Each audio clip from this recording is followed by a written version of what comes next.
పెద్ద నోట్ల రద్దు తర్వాత నగదు లావాదేవీలపై విధించిన ఆంక్షలు పూర్తిగా తొలగిపోనున్నాయా? మరో నెల రోజుల్లో నగదు కష్టాలు పూర్తిగా తొలగిపోతాయా అంటే అవునని అంటున్నారు బ్యాంక్ అధికారులు. నగదు ముద్రణ వేగవంతం చేస్తూ దాదాపు 90% కొత్త కరెన్సీని ఆర్థిక వ్యవస్థలోకి తీసుకువచ్చేందుకు ఆర్బీఐ కసరత్తు చేస్తోంది.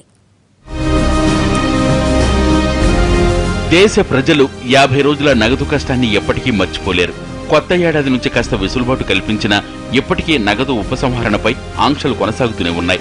కాస్త పెద్ద మొత్తంలో నగదు లావాదేవీలు జరపాలంటే ప్రజలకింకా ఇబ్బందికరంగానే ఉంది.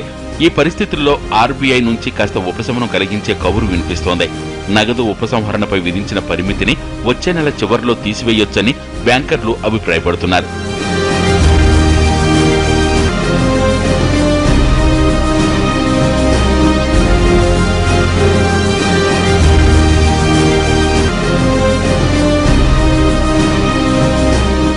ఇటీవలే ఆర్బీఐ కూడా ఏటీఎంల నుంచి విత్డ్రా పరిమితి 10,000 చేసింది. కానీ బ్యాంకుల నుంచి డ్రా చేసే పరిమితిని మాత్రం సేవింగ్స్ అకౌంట్ కు 24,000 వద్ద, కరెంట్ అకౌంట్ కు 1,00,000 వద్ద కొనసాగిస్తున్నారు. వచ్చే నెల చివరిలో కానీ మార్చి మధ్యలో కానీ నగదు లావాదేవీలపై ఆర్బీఐ ఆంక్షలు తొలగించే అవకాశం ఉన్నట్టు తెలుస్తోంది.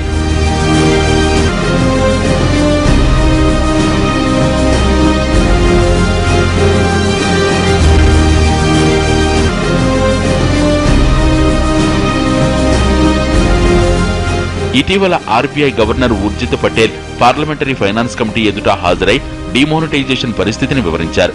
దాదాపు 60% కరెన్సీని మార్చినట్లు తెలిపారు.